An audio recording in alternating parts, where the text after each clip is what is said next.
tried to strike terror into his heart over the last few weeks. Hasn't worked. He's up for it. Well, there's the Groves jab early. It's a big weapon of his. It's varied and it's spiteful. He said he'd be using it early. He talked about the 2 right hands he'd land in the first round as well.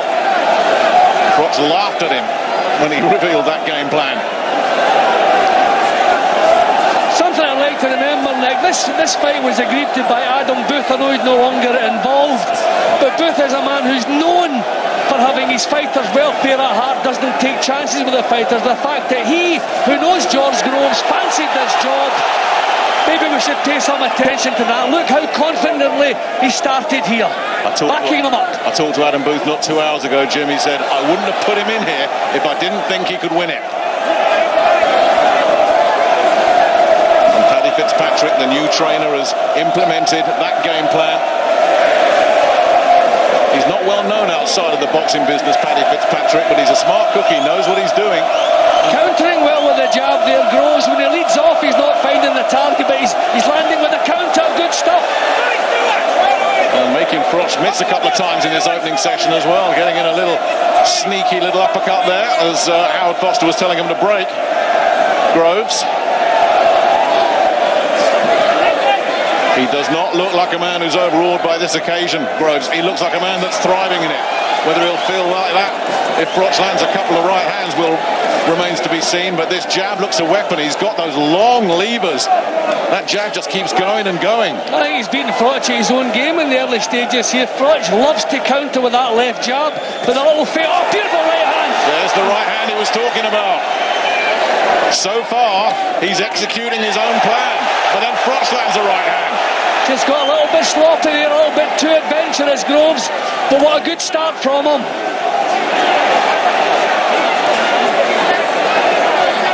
This is not an overwhelming surprise. He is a fast guy, fast fighter, quick hands, great timing, Groves. A lot of people thought, you know what, Froch will wear him down, but Groves will make a good start. A lot of people see Groves being ahead after 4 or 5 rounds. And Rob McCracken was saying that's one thing we don't want. We don't want this fella getting a bridgehead and building some confidence. An tentative jab from Froch, takes the right hand. He's not throwing the jab with confidence, Froch. He's struggling with the range. And George Groves, timing perfect. Froch on the floor for only the second time. What a shock. And this place has just become electrified. Well, he's tentative with his own punches and he paid the penalty. There's that right hand again. And Froch looks unsteady in the dive. He was hit after the bell there. What a sensational start. And Froch looks shaky as... Well, 60 seconds be enough to recover from that. Carl Froch, as we know, has got the toughest chin in the business, but he's throwing punches with no confidence and he's paying the penalty. And he took a big look at his legs when he comes up there. He is gone there. He is gone there, and he took another big shot. But before the bell sounded, will 1 minute be enough to get them back together again? Unbelievable start from George Groves. Round 2. Well, he delivered on his promise at the press conference, although he didn't go as far as to say he was going to have Carl Froch on the floor in the first round. And Froch was badly shaken. That was not shades of Jermaine Taylor, the other knockdown. I think there's a kind of nervousness about Froch's boxing even before the knockdown. You know, he's not throwing the punches with the confidence that we expect to see him. He is a worried man. He knows his reputation's on the line. He's been talking big. He's going to have to improve. Groves is terrific at the moment. Well, it's still early days, but Groves is dominating this. And the speed and the timing of that right hand. These little feints are good too, just making Froch right. Froch is looking slow. I said, Nick, if you come into the fight thinking you're in a different class from the other guy, it's a recipe for disaster. I wonder if that's the problem here with Froch. But Froch is a warrior. He's had to dig deep so many times. But look at the jabs. He's toying with that jab. There's no confidence in what he's doing. Look at Groves. Groves is stalking him. Taking his time, not rushing it. Well, he knows he has the power. Oh, he's done it again. Terrific. just looks so fast in there compared to Froch. Terrific speed and timing, and blocked him off there, but Froch is coming through, landing a couple of good body shots, put one himself. Takes a left hook at the end of it. Groves responded. Well, he's really been dragged somewhere horrible here, Carl Froch. Now that's the second time Froch has landed a punch after the call to break. There's no rhythm in what Carl Froch is doing. So much adventure from Groves. Managed to get him there with a right hand counter to the body, but Groves just looks physically stronger as well. Looks like he can bully him. He looks so relaxed, doesn't he? All the strain, all the tension seems to be with Froch. That was a bit better from Froch. Got a jab through that just snapped the Groves head back a little bit. Froch just needs to get through this round, Jim, and I'm sure that's what Rob McCracken said. Just don't do anything stupid, get through. But he keeps getting caught by these right hands. Do you know, all through Carl's career, we've been telling him about the left hand being too low. All good fighters, good experienced fighters have talked about it, but he's been getting away with it, so we couldn't criticise it. But the right hand can't seem to miss here from Groves. And that's what he's thinking about when he comes forward, because he loves to come forward, but if he does come forward and walks onto one of those right hands over the top, well, we've seen what can happen. Last few seconds of the round. But there's no confidence in this jab from Froch. Look, he's toying with it as though he doesn't believe it's going to land. That just pulled him over there.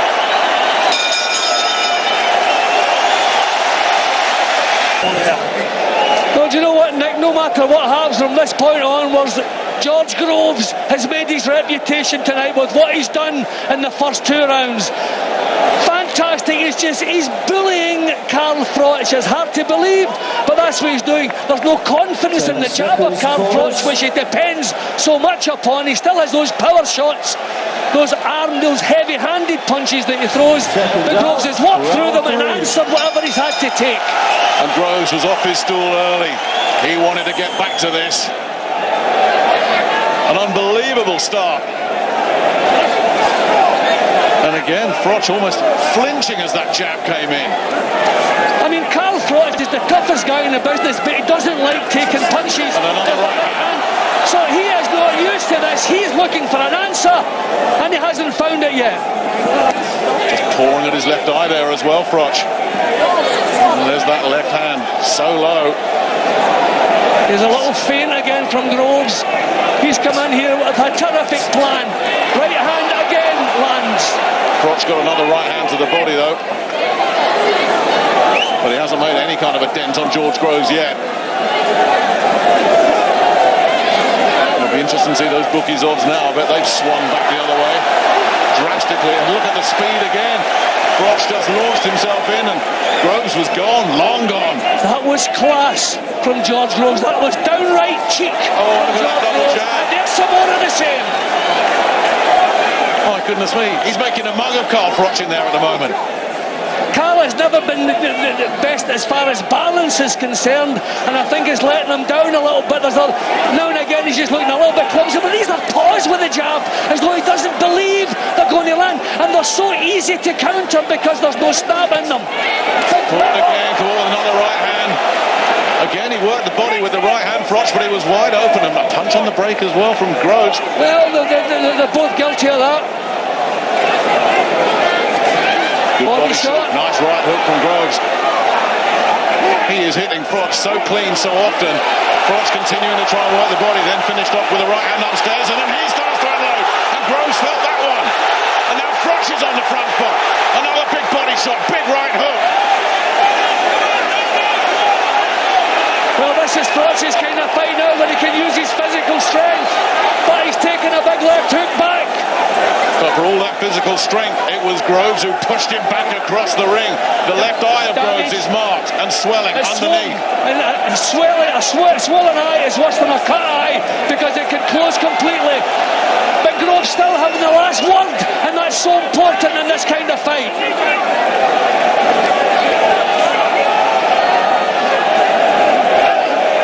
Again, a real lazy looking right hand that Groves Groves saw coming so easily, got well out of the way. Groves' defensive boxing is spot on. His concentration is admirable. The jab again falling short from Froch. He can't string anything together, Karl Froch. There's no rhythm in what he's doing. He needs mistakes from George Groves to punish him for them, and he's not making many. Said they match up so well.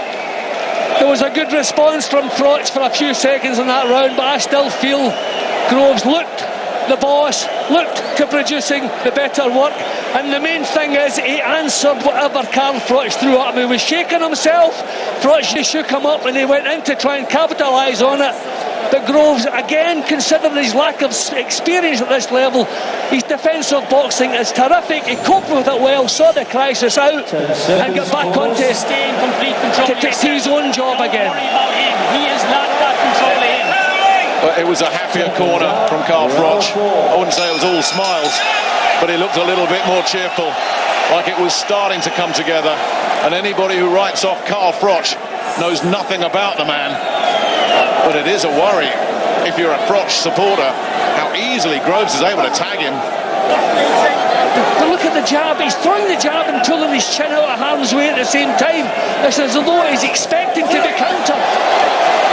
You know, it's as though he's worried more about what's coming back than what he's doing himself. I've never seen Karl Froch like that. I mean, these are flicks. Oh, the double jab, right hand, following up. Froch unable to get out of the way, unable to block anything. Well, George Groves is a hero, Nick. Whatever happens from this point onwards, but this has been phenomenal so far. Well, he's made believers of everybody. And all the people, and there's plenty of them, who said Groves has a good chance here. They're looking pretty clever right now. Another double jab going through. Froch can't get out of the way of those. And he's not going to range Groves unless he's ready to do something. He's just picking his times. He's not countering everything that Froch does. He's watching him paw with the jab and then just picking his spots. He knows he's accurate with the right hand, Froch with the low left hand. No, Froch is not trying to put his stamp on this. He's on the back foot and not doing anything about it.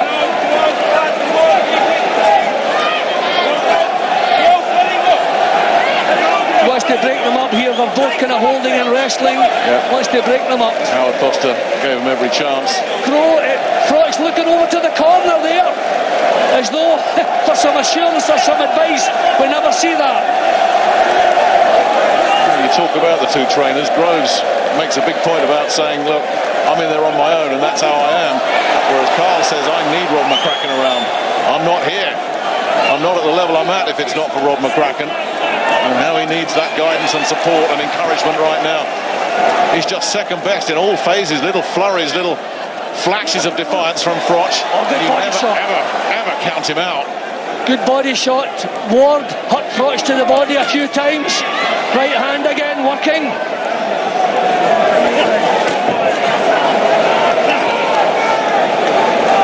When you're leading... Absolutely terrific again from Groves. And Froch, it seemed like he had a long time to get out of the way and he couldn't do it. The legs wouldn't take him. Nick, when you're leading with punches that you don't believe in, you're wide open for the counter. He needs more commitment, Froch. This is what he needs to do. He needs more commitment and more confidence in what he's doing. He's got to believe it's going to work. He doesn't seem to. Yeah, and Howard Foster's having a word now because that was a bit rough.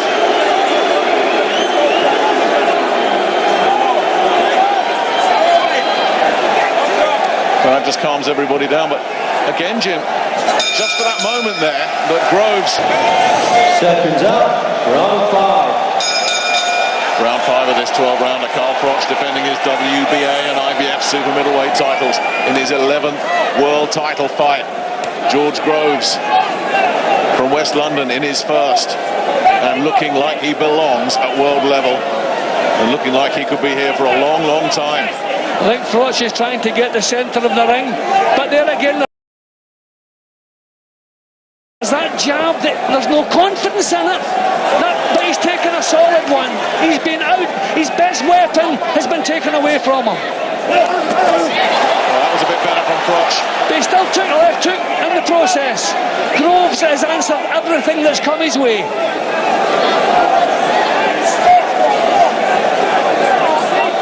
You can see Groves cocking that right hand. He just wants Carl to make the first move. He's daring him to come in, and this time Froch does take the bait. And as soon as he does, Groves is quick to time up and try and work inside. That was good work from Froch. There was strength and purpose in what he did there, and that's what's been lacking so far. I think he's trying to claw his way back into this slowly and surely. We haven't even talked about the cards yet, Jim, because there's been such drama, but it's very difficult to make a case for Carl Froch winning any rounds up till now. No, I've given every round to Groves, one of them by 2 points. The Froch is trying to claim the centre of the ring. He's trying to make it his kind of fight. But where's the fire? Where's the belief? That right hand missed from Groves.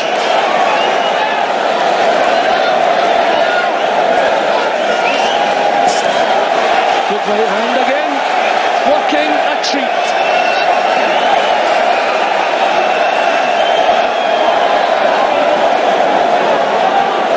Well, this is a round that's up for grabs.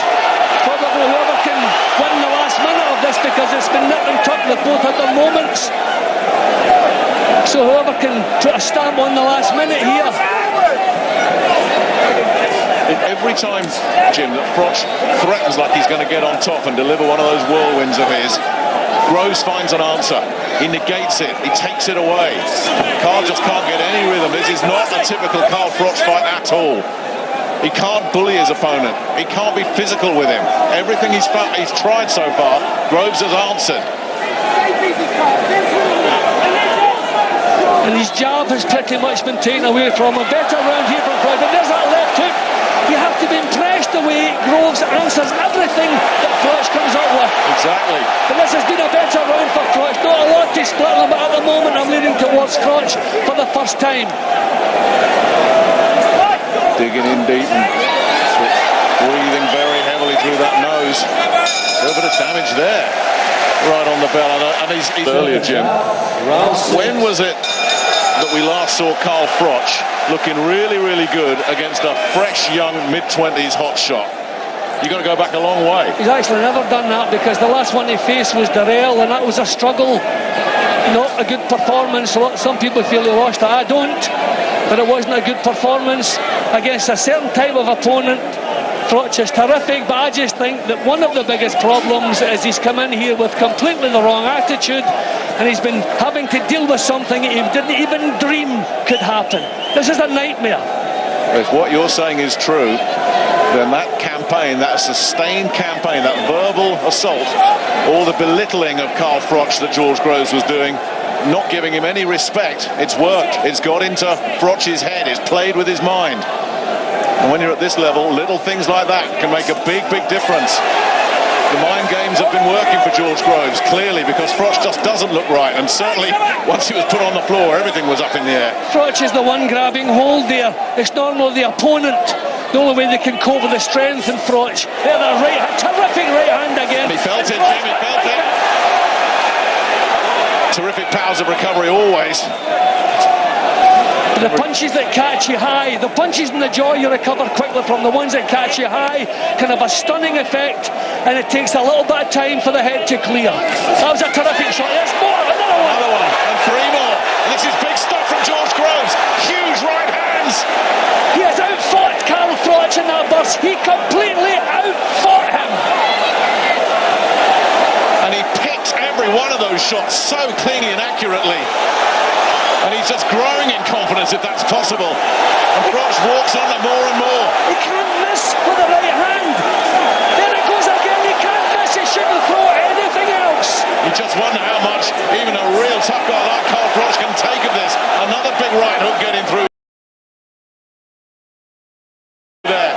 This is a huge round for George Groves at a time when I thought Froch's experience would get him into the fight. There it goes again.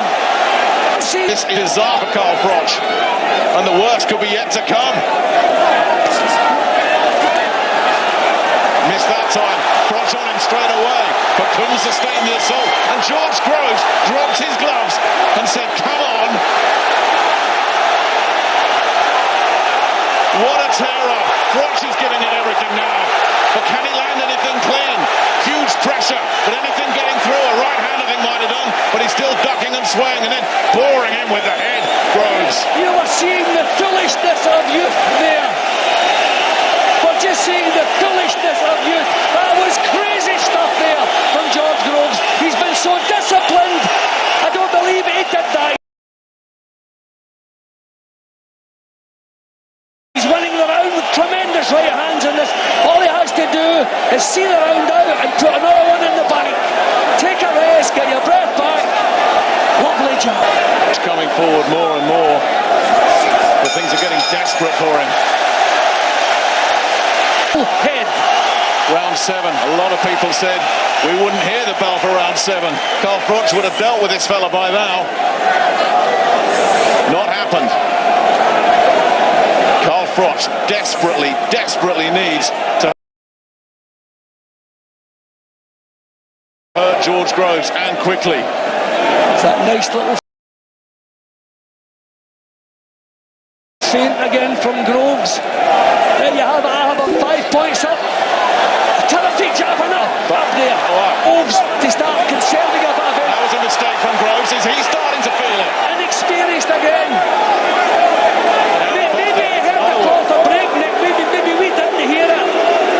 Howard Foster's acting although he called break, and that's why he took that shot. Froch has to come up with something, and he knows it. Groves has an awful lot into these first 6 rounds, and he's hit Froch with so many right hands, and he's still there. But Nick, he's relaxed. He's relaxed. He's not forcing what he's doing. Froch is the one forcing doing. Groves is so relaxed, just picking his times, doing it again as I'm speaking.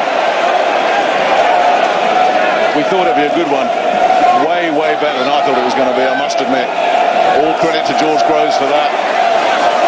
Froch is just so slow defensively.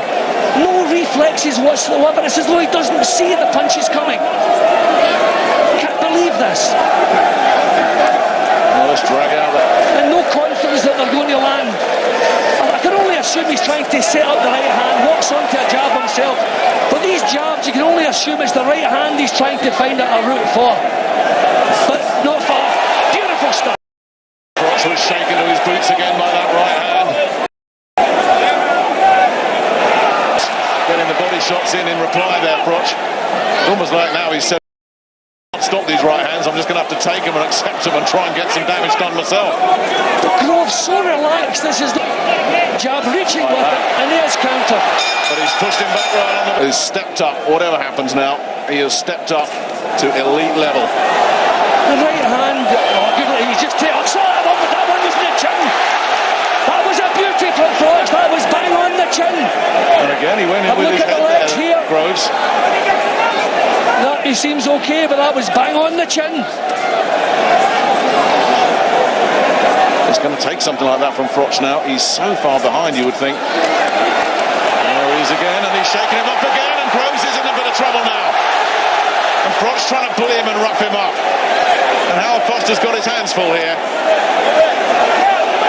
Well, this is a time Groves needs a cool head.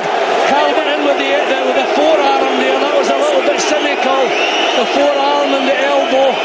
So, but I think Groves will be happy with a little bit of respite, because I think he's been caught with a couple of solid punches in this round. Sign of desperation perhaps there from Froch. He'll do anything now to drag himself back into this round 8. But just a couple of signs in the last couple of rounds. But Groves is starting to feel the weight of these Froch punches. He has come off the pace a little bit, Groves, but he's still doing the right thing. Good work there. Slipped inside that right hand, got him with a nice sharp left hand counter as well. And very quick to time up, but Froch getting free, and Froch starting to rough him up a little bit. George Groves cannot let that happen. You don't let Carl Froch get on top of you and overwhelm you. That's asking for trouble. Well, inexperience can be his only enemy tonight. George Groves, he's doing silly things now. He's forgetting about his defences. He wants to show the macho, but there's no need for that. He's macho enough for everybody. This is a round that's in the balance. Froch started well. Groves is coming back at him. Good solid jab from Groves. This is another round at the moment that seems up for grabs. They've both produced. Froch has gone right off the gas. Then he launched in, and it was a bit rough and a bit crude. Another big swinging right hand from Groves. Sends the spray in, but then look at the response from Froch and more trouble. You know what? That could be a point off. That could be a point off. I think that could be a point off. He heard noise warning the two of them, but Karl Froch was the one there, and that's the last thing he can afford tonight.